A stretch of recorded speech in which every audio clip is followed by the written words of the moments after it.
Howdy, howdy, Sensei Mish or Mish. All right, wrong podcast. It is Friday, and it is time for a year of Trek. And Rob stayed up so we can talk about some of the best episodes of Trek. Yes. Thank you, Rob. Thanks for hanging out. But you had a long day. I actually just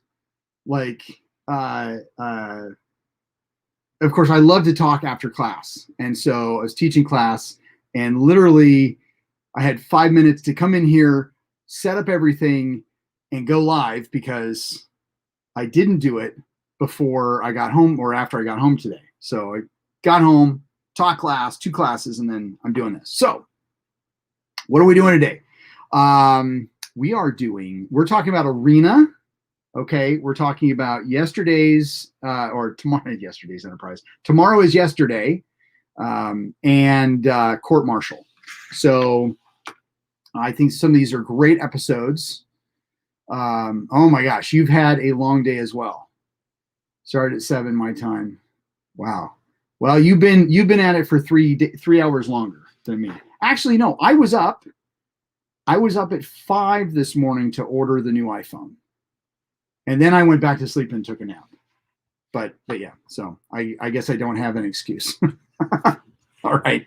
Okay, so Arena. So this actually was an episode from yesterday, fed into today because. So this is where we meet the Gorn. This is the ship is lured to this planet. Let's see, I can't remember. I don't think I wrote down the anyway, so there's this outpost that they're lured to, and but when they beam down, like most everybody is dead, and it had happened a couple days ago. And then of course Kirk is, the ship that was bombing it. They deal with some stuff, and then Kirk rushes after him, and then it's Kirk against the Gorn because of the Metrons. These, let me see, hold on.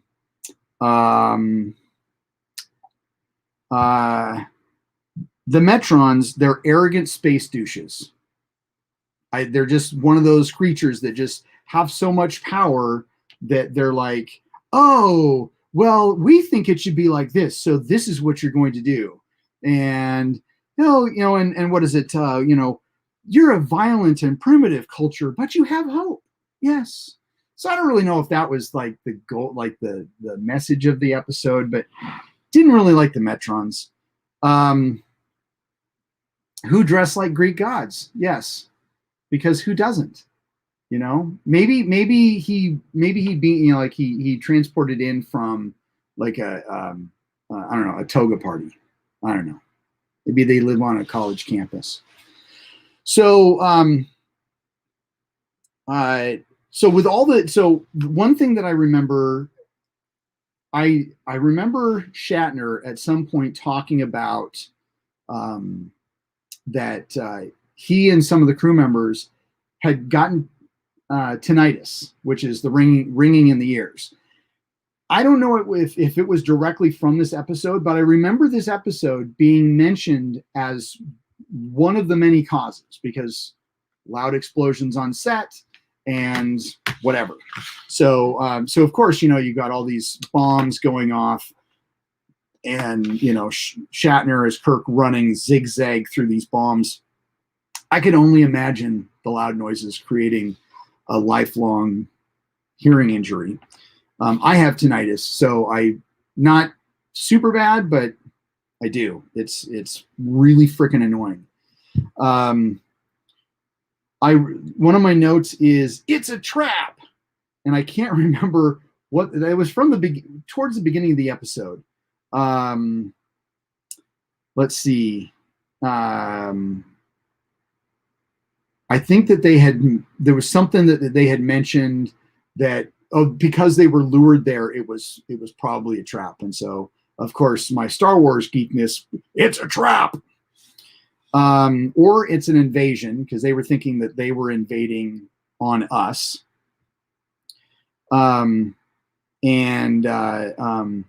Now, of course, Kirk is like, he's got this one, like, I have to get these guys. They bombed us.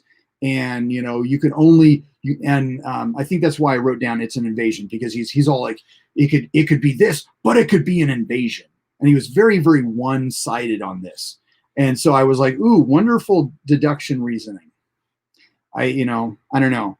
Now, let's go back to I'm kind of jumping a little bit forward. Let's go back to the outpost. Okay. So when they beam down, you have Lang, Cowlitz, and I couldn't get the red shirt's name. I want to say it's Hurley, but I'm probably wrong. And I didn't think to go back and watch the credits to see if his character name was named at the end. Both Lang and Hurley die. A red shirt dies. That's the trope. Okay. Lang was wearing a gold shirt. Hurley was wearing a red shirt. So we've actually lost 2 crewmen so far, right at the beginning of the episode. I can't remember if I had mentioned this in the Lower Decks video or in last night's podcast, but I did some bad math, and it might have been. Oh, I think I may have talked about this when I talked about the people dying in what do you call it, in Galileo 7.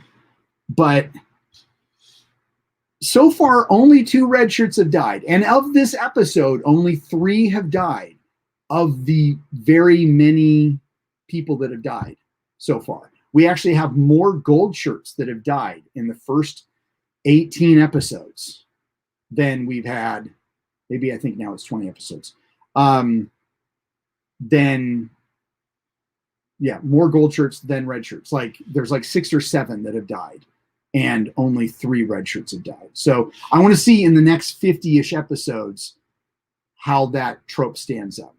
We'll see. When Spock mentions like space legends of like, I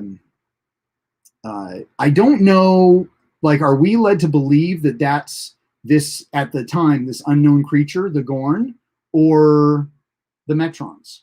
Like, it's kind of left out there, so we don't really know.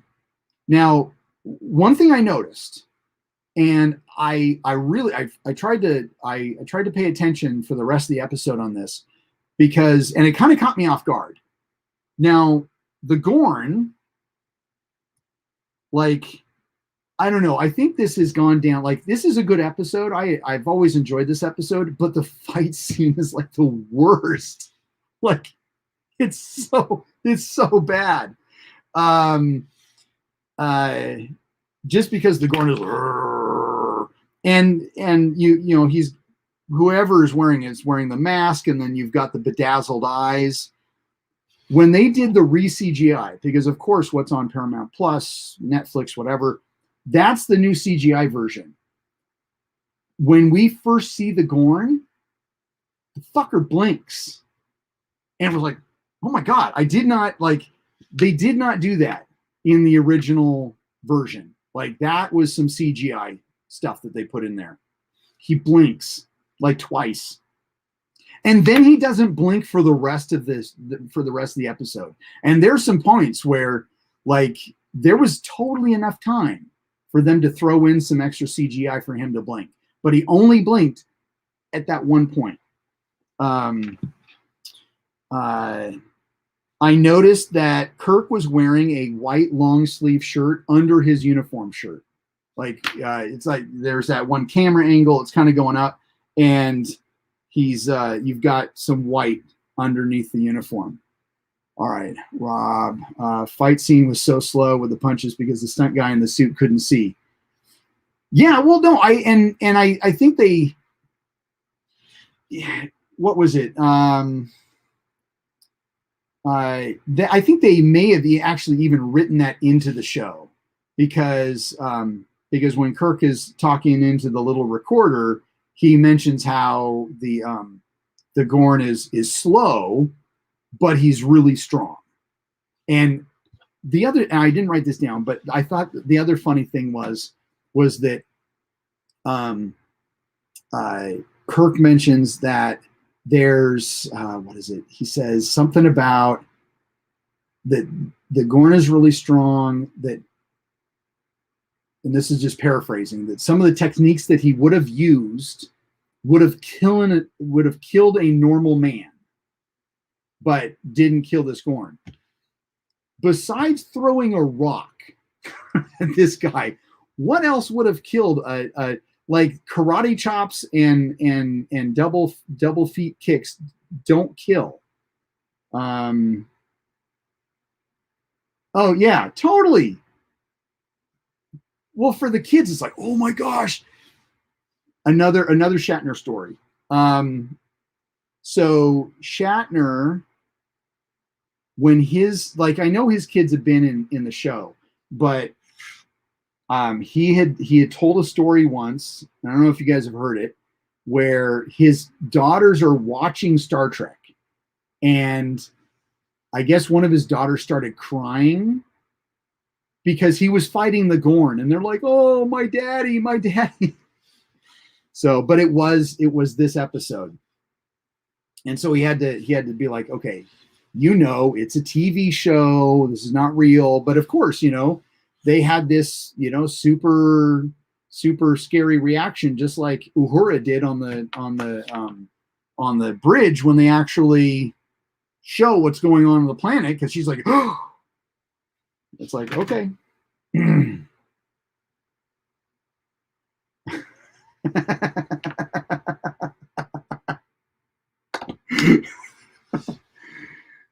Kirk is the only captain I know of that will stop in the middle of a life and death situation to record a log instead of find or build weapons. Yes. And I totally get it. Like, he's looking for a weapon. Like, it's in the 23rd century. He's thinking that he's going to get a 23rd century weapon. And of course, the Gorn picks up on it really early. Like, he's getting the rock and the vines, which I have to shake my head at that too. But it took Kirk a while to put it all together. My thing. Let's see. What did I write down? Oh, okay. So he goes to the top of the thing and pushes the foam rock off the ledge, and it kind of crushes the Gorn. And then, of course, the Gorn's moving, and so Kirk was running away. How can you not miss all of those vines on the ground? Like, I know, armchair quarterback. I've seen the episode 100 times, but it just made me laugh. That it's like, seriously, like, you couldn't like slow down and maybe run around it or jump over it, or you had to run through it and you got stuck. It cracks me up. Now, of course, we have to have in-story narration by third party, because of course, it's Star Trek. You have to have that. So of course, Spock is like, sand he got in his eyes while he ran. I don't remember that. It probably happened. I don't know. Maybe I was shaking my head when that happened. But like Spock going, oh, he's like, oh, that. What did he say? He says that white stuff, that's potassium nitrate. How the hell do you know that? You're not there on the planet, dude. Like, it could be snow. It could be cocaine. It could be like ice. Oh, that was a joke. Okay, yeah. I get it. See, I'm a little slow. It's been a long day. You're more on top of it than I am, Rob. But like the whole potassium nitrate thing, like, really, how the hell do you know? And then, of course, the captain, he's getting it. Oh my God, who writes this stuff? Now,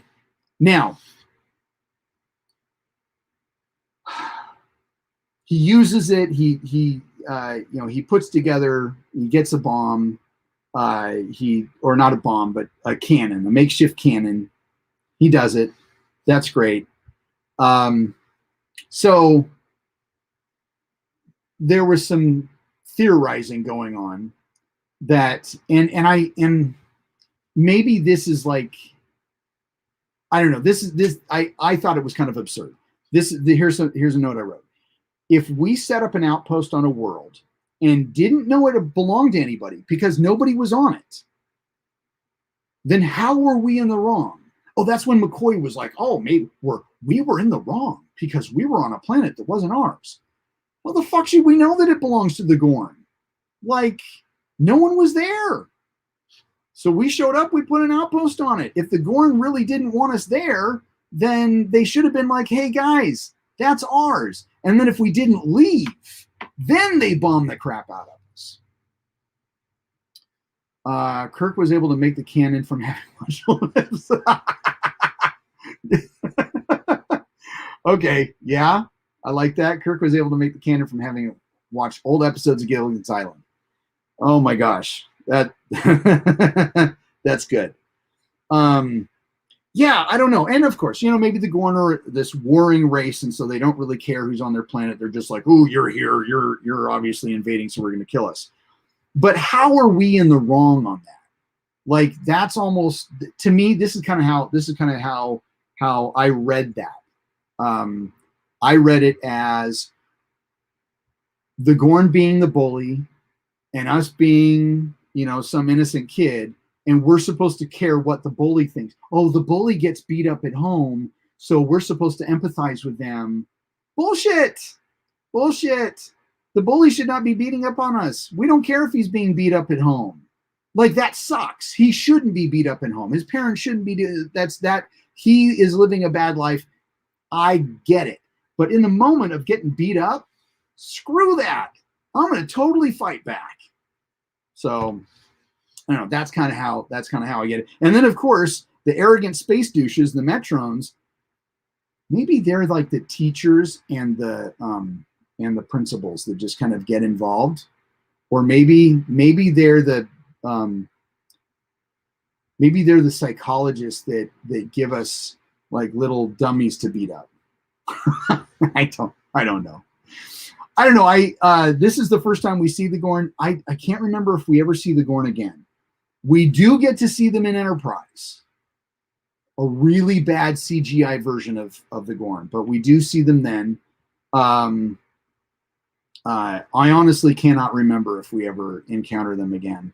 But yeah, I mean, it was not the greatest episode, but it's a fun episode. I always enjoy the arena. Got to get to see some really bad Kirk Fu, or is it Kirk Fu, or is it just Starfleet combat training? I mean, we call it Kirk Fu because Kirk is the one that does it, but where did he learn it?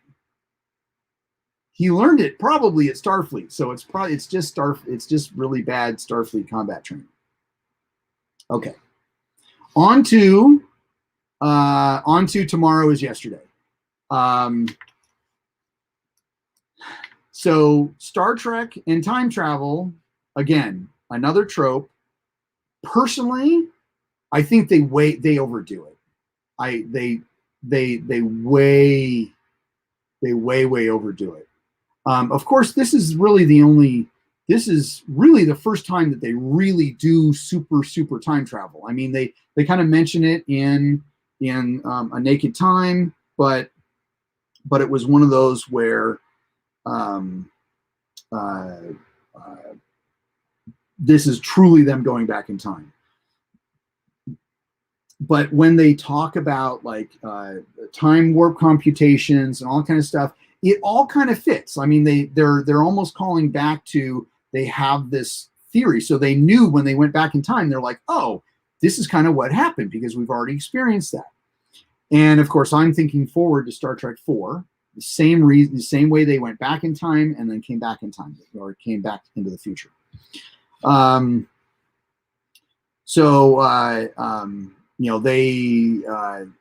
They get slung back. They get slingshot back into the past because they had to do warp power in reverse. So apparently they can do warp in reverse from some big black hole, black energy. I can't remember what he said. I didn't write it down. Now it is Stardate 3113.2. And they go back to the late 60s. And there's talk of, he says, oh, you know, they have the manned moonshot. This was smart for them to not actually give a day or a time. They just said, oh, it's the late 60s. And because that's when we did our first manned moonshot, was the late 60s. So they kept that vague, and I like that they did that for a reason.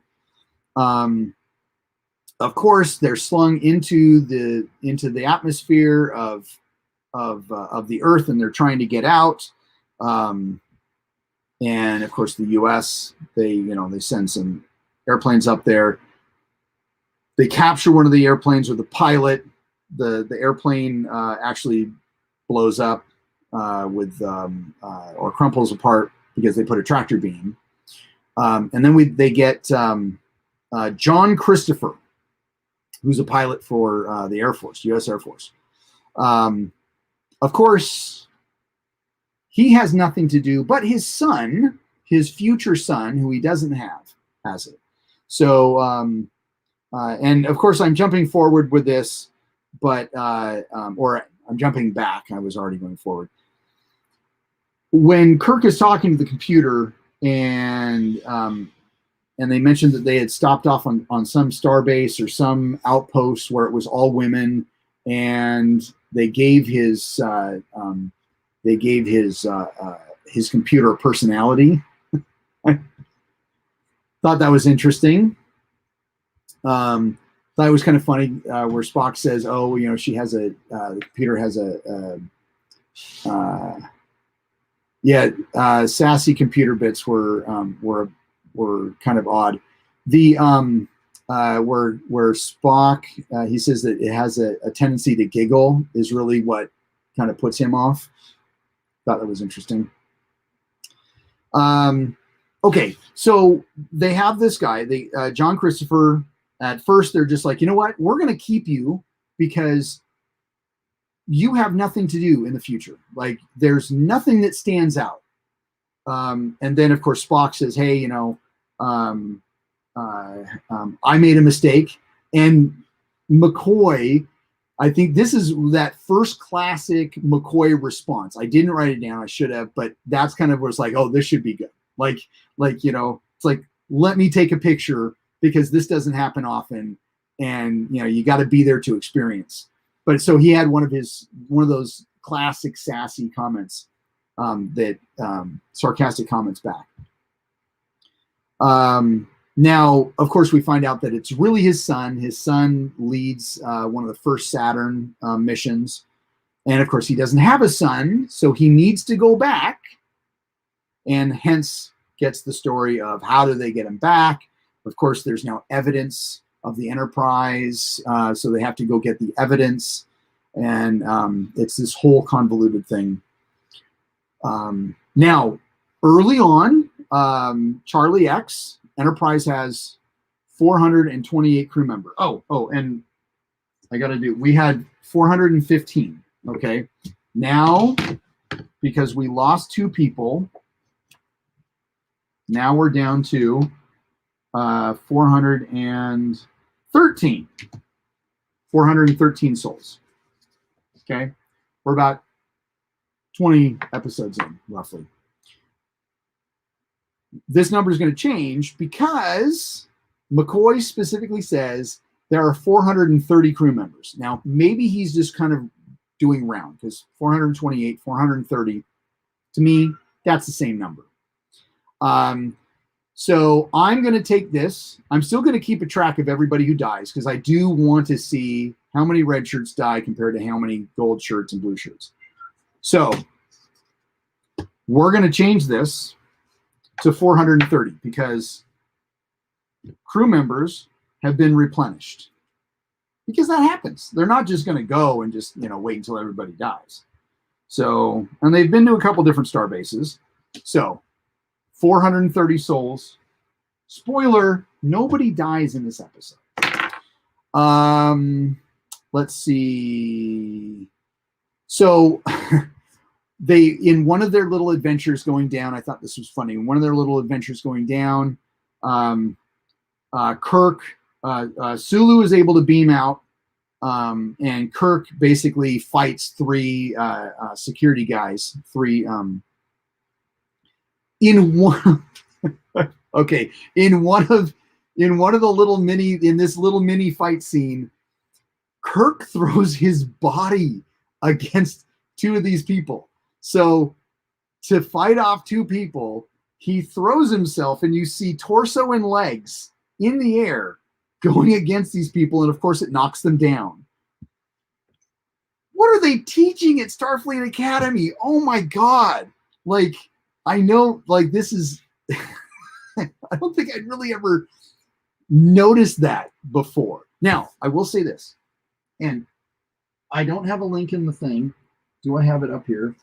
I should, because it's a really cool Star Trek book. Maybe I don't. Oh, shoot, I don't. Seriously. There. No. Oh, no. Aha. It's a tiny book. Somebody did this. This is actually awesome. There you go. The Star Trek Kirk Fu manual. It's hardbound. The artistry is really, really cool. But you've got these different techniques. I don't know if people have seen this. I'm gonna after this, I'm gonna put a link in the whatchamacallit, in the description. But yeah, I mean, like, the standard karate chop is technique number one. Like, this is super cool. And the slippery, this is called the slippery eel. So anyway, I remember seeing that this was going to come out, and oh, and this actually looks like a scene right out of when he's finding Finnegan in Shore Leave. So I'll have a link in the description as soon as we're done. Super funny. Oh, crossbody block from pro wrestling. Yeah, I could see that. I don't know if pro wrestling is a thing in the future. Maybe it is. Maybe it's maybe it's a class at Starfleet Academy where they're teaching really bad self-defense. I just find it humorous. As a martial artist, I find it even funnier. Okay. Let's see. Okay. So McCoy makes a mention that because Kirk doesn't have a communicator, they can't beam him up. Now, I think that they've beamed people up without communicators, or maybe they just weren't talking about it. Maybe this is setting a standard for future, but I would think that they'd be able to scan and be like, yeah, that's Captain Kirk's DNA, we'll be able to grab him. But it is part of the script for them to go back down there and get him. Now, part of this, Spock, he uses the Vulcan nerve pinch again. And the term Starfleet control is used. Starfleet control is used. And then, of course, they figure out to do a slingshot back. Now, in the process, they actually end up beaming up another security guy. And in their slingshot back, they beam back Chris back into the ship, or into his ship, into his plane, and then they beam the other dude back. So it never happened. And then they get back into their own time. And I think that's when the Starfleet control is used. So, and where does, he also uses, when Kirk is telling John Christopher what about the Enterprise and all that kind of stuff, I think that they gave up a little bit too much information. I don't know. And then, but he says United Earth Space Probe Alliance, or it was UESPA. Of course, I can't read my own handwriting. But anyway, so instead of like the United Federation of Planets, it's still United Earth Space Probe Agency. There we go. United Agency. And then you have Starfleet Control. Love the transporter tech is unfazed by this guy and even offers to feed him whatever he wants. Yes. And that actor, I can't remember the character's name. He actually ends up on coming back in Star Trek II. He had the actor and character. He ends up as an officer on the bridge of the Reliant. So I don't know if you guys knew that. Okay, on to Court Martial. So they are back at Starbase 11. Now, and I say back, I had time, but I didn't use it wisely today. What starship, Rob, I don't know if you know this. If Rob doesn't know, if you're watching this, put it in the later on. Put it in the description or put it in the comments. In Menagerie, what starbase did they go to? Were they at Starbase 11? And the reason I ask is because we get an outside shot. You have the Enterprise, and then you have another ship, and it might be the Intrepid. I don't know. But then a little shuttlecraft flies by the screen, and it says Starbase 11-1201/1. So this tells me that this is Shuttle 1 from the Starbase, and Starbase is basically designated 1201. I don't know about the Starbase 11, but I know the 1201/1, that was the shuttle that was the side of the shuttle that was used in the Menagerie. So so I'm just curious if they're back, if they're reusing the Starbase, because of course I didn't write it down.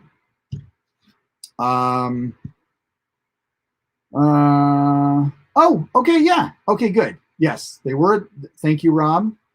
It was like a main hub. So yes. So it's stuff like that. Like, even though I've watched this show like a million times, I never really pay attention to that. Like, oh, well, they're just in the Starbase. So, I'm a super fan, but I'm not like a super fan. So it's like, oh, I never really paid attention. So,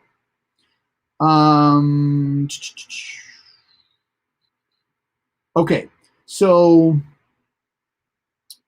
Steve Shives did an episode about how evil Starfleet is, or is Starfleet evil? Is Starfleet actually evil? I might be getting the episode totally wrong. He actually brings up this episode because, like, and Steve has a great point. So Starfleet, like the Commodore. So of course you guys watched the episode. Kirk supposedly shot this guy out of. Okay, let's take a step back. What is an ion pod, and why does the what the hell is his name? Well, it's Lieutenant Commander Finney, but what does he do? He is the records officer. So what's an ion pod? Why does he need to be in there? And why does the captain have to jettison the ion pod after or during an ion storm? I don't get it. I know I'm totally overthinking this, but it's one of those things where it's like, okay, I know we need to get into the meat of the story, but it's a bad setup. It doesn't make any sense. Like they could have set it up a little bit differently. But essentially, Lieutenant Commander Finney was in this ion pod that was jettisoned. Finney dies, and Kirk gets in trouble because evidence shows that he let it go during a yellow alert and not a red alert. Now, yeah, somebody still dies, but it would be okay if it was at red alert, like if it was an emergency. But Kirk apparently did it. And that's the whole thing. He gets court-martialed, hence the title of the episode, Court-Martial. I always thought an ion pod was like a research pod or something like that. Yeah, I would get it. I would think that same thing too. But why do you have to like, was there something wrong with it that he had to jettison it? Like, was it too over ionized? I don't know. I know. I'm overthinking it. Anyway, so let's see. Okay, so Kirk is going on trial. Now, Kirk demands the trial. He's like, I want the court-martial and I want it now.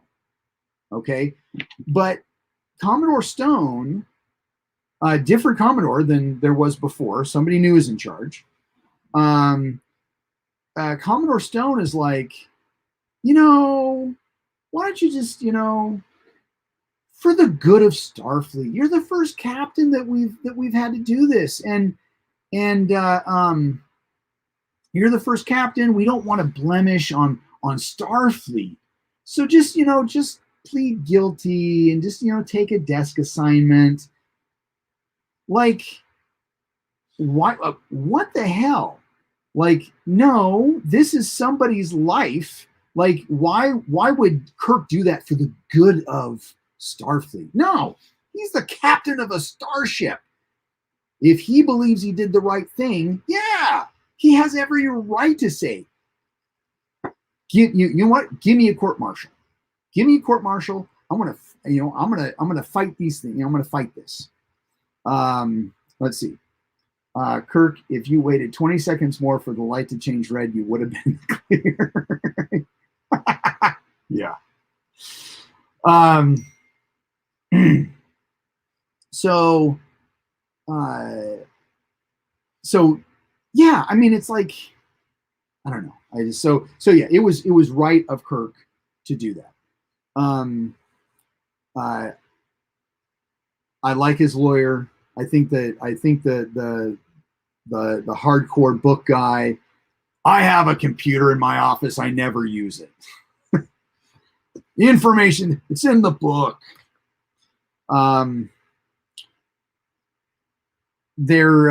Let's see. Of course, a love interest is introduced into the show because why not? Why not? I think one of my favorite lines from McCoy in this episode is, he sees the girl sees Kirk walks out, he walks over to the girl and he goes, oh yeah, that, he says, yes, you're right, you did miss the great Captain Kirk. And so they start talking and she's like, oh, don't you have friends, doctor? And he goes, well, all of my friends look like doctors. All of his friends look like you. I was like, what a wonderful line. And how true. Like, how true is that? So we get some official on the record of some commendations and rank. So we kind of get to figure out what rank these people are. So of course, Spock is officially a lieutenant commander. McCoy is a lieutenant commander. We have an unnamed personnel officer who, of course, is an ensign. And it was so funny. So she's sitting on, she's answering the questions. Yes, ma'am. Yes, ma'am. Yes, ma'am. And then, going through that, she gets up from the stand, walks around, looks at Kirk, and she's like, you see her mouth, I am so sorry. It's like, I thought that was pretty funny. Let's see. Isn't this the first time we talk about 3D chess? So it's not the first time we see 3D chess, but we do talk about it. So yes, you're partially right. So yeah, and I actually have that. In fact, that's almost one of my next notes. I'll jump to it since you brought it up, Rob. So Spock figures out that the computer was wrong because they present evidence, and Kirk is just like, wait a minute, that's not how it happened. Like, that is not how it happened. And one of my we'll get to that in a second. So one of my notes is the video recording of the Ion Storm incident, like, what happened during that. I know that this is all part of the new CGI. I don't remember that screen being a wide screen. All the screens have always been like the 4:3 perspective, even during the trial on during the menagerie. So here we have on a Starbase, it's widescreen. So I think they took that, they made it look old, like old footage, and made it widescreen. So I don't remember that.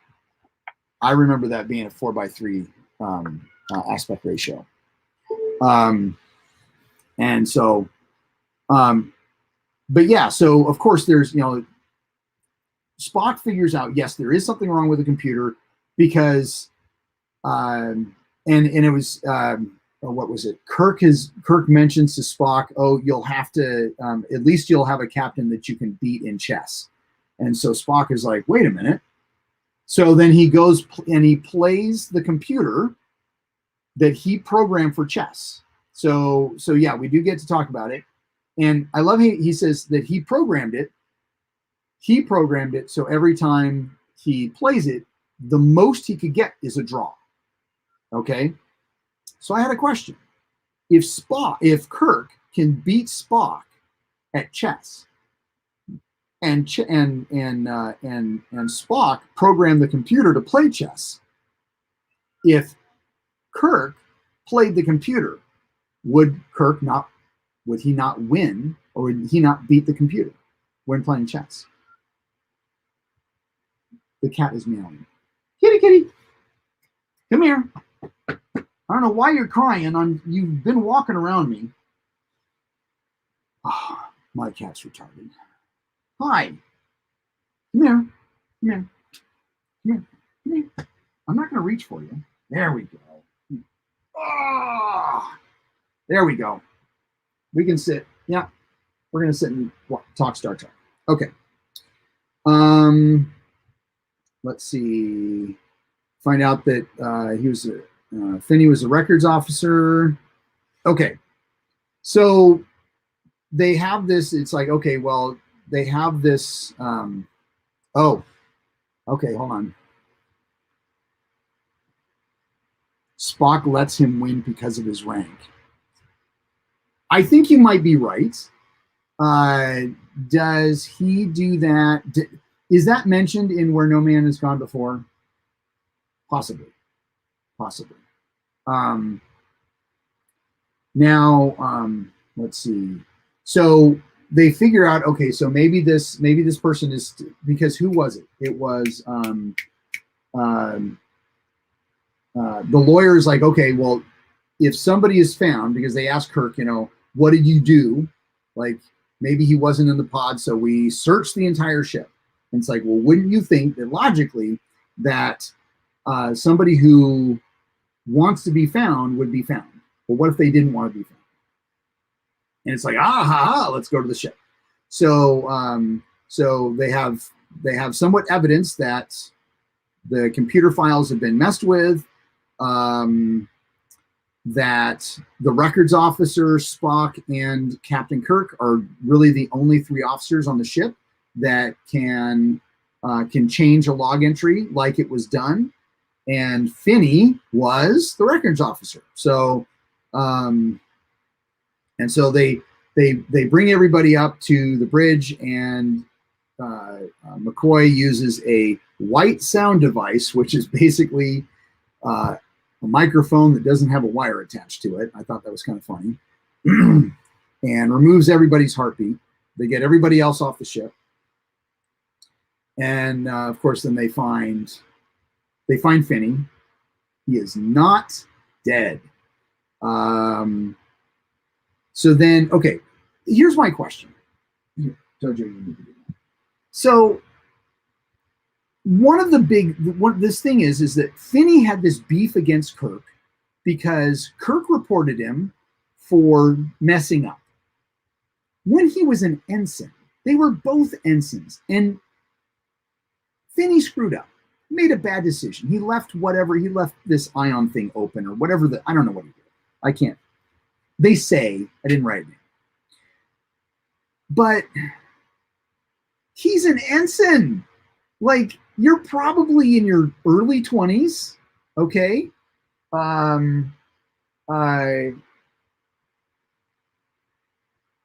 You make dumb decisions when you're in your early 20s. No matter, even the smart people, even the responsible people, they make dumb decisions. You're still a kid, okay?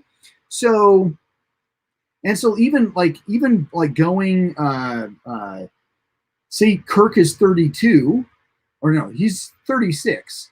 So this is like, let's say 15 years ago. And they were even friends. And his Finney's daughter, Jamie, is named after Jim. So and she probably, I don't know how old she is. They don't really say. I'm guessing she's old enough to travel by herself. So I would say maybe maybe she's in her late teens, something like that. So yeah, he reports him. How, like, it must have, like, how do you get off your command track? Because it really didn't seem like it was a big deal, but it wasn't the big deal of, it would be like, okay, you got a write-up. That's kind of how I saw it. Is like, you screwed up because you forgot to do this. We're, as a responsible organization, we're going to retrain you. We're going to put you back through training so you don't do this again, because it's a safety thing. Maybe it was a safety thing. We'll give you a write-up. Okay. That should not keep you from a command. All right. What did Rob have something to say? Bringing the two treks together, but it would have been fitting for Ensign Douche from Lower Decks was a relative to Finney. Oh, okay. Yeah. Okay. That would be funny. That would be an interesting connection. Okay. So yeah, I mean, I don't know. By Finney setting Kirk up, that was wrong. But he got screwed. Like I think this does kind of show what kind of organization Starfleet is. We're really like, ooh, it's, Starfleet is this peacekeeping armada, to quote Captain Pike from the Kelvin universe. But they're all about, like, they don't care. It's like it's like a huge corporation. They don't give a shit about the little guy. Like, they kept Finney from promoting because he screwed up when he was a kid and they probably didn't bother retraining him. And they want Kirk to just demote himself to save face for the organization. Oh my God. Oh, this is horrible. I don't know. Maybe this is like talking. Maybe this is the message here, is that huge multinational corporations are evil and don't give a shit about the little man. I don't know. That's kind of how I'm reading it right now. Let's see. Okay. Let's see. Okay. And then, I wrote down more fights with a bad stunt double, of course, because Finney and Kirk have to have a They have to duke it out. At least the stunt double, at least this time, the stunt double and Shatner had the same ripped uniform, the same way. Okay. Starfleet was really bad manager that's is more concerned with themselves and creating a better organization. Yeah, totally. Okay, and so the love interest comes back into it. And it's so funny because, of course, this is an older show. We've already seen The Next Generation. That cute gal who's part of the JAG. And, of course, Picard had the same thing, kind of, not really. Yeah, so, but anyway, you have this, apparently she's a lieutenant who wants to kiss the captain on his bridge. And so she does, because there has to be Kirk kissing some blonde. And then, of course, he sits down. Everybody's kind of, it almost seemed like Uhura gave Kirk a dirty look, but McCoy and Spock pretend to not be paying attention as he sits down, and he looks at him and he goes, she's a very good lawyer. And McCoy's like, indeed she is. So that was the end of that episode. I don't know. So some good episodes. We are back up to 430 crew. We got replenished. And the gold shirts are still the people you don't want to be, because they're the ones dying. So we'll see how the next 50-ish episodes go. All right, so grabbing the book. If we're coming to a close, if you like this episode, comment. I want to hear about what you guys think about this, because I know we have watchers. People are watching this after it's aired. So please comment. Let us know what you think. Give us a like, share, subscribe if you haven't subscribed yet. Hit the little bell, because I go live every single day, except the other day, but I have a good reason. Every day. Okay. So tomorrow, I got to mark off today is yesterday, and court martial. So tomorrow we are doing Return of the Archons. Ooh. I like that episode. And Space Seed. Con. Okay. And then we can talk about, maybe tomorrow, we can also talk about, is the gal in Strange New Worlds, she's got Noonien Sung. That's her last name. So is she related? And we don't know it, and we're not making that connection? I don't know. That is all theory. But tomorrow, Return of the Archons, Space Seed. I did not have a time really set up for this. It is a Saturday for me. It's going to be Saturday anyway. I don't have anything majorly planned tomorrow except for, I don't know, maybe sleep, because I haven't been getting very much. So let's say 6 p.m. my time. 6 p.m. my time. Maybe even 5:30. Maybe 5:30. I don't know. I'll put it on Facebook, because I haven't actually scheduled a session yet.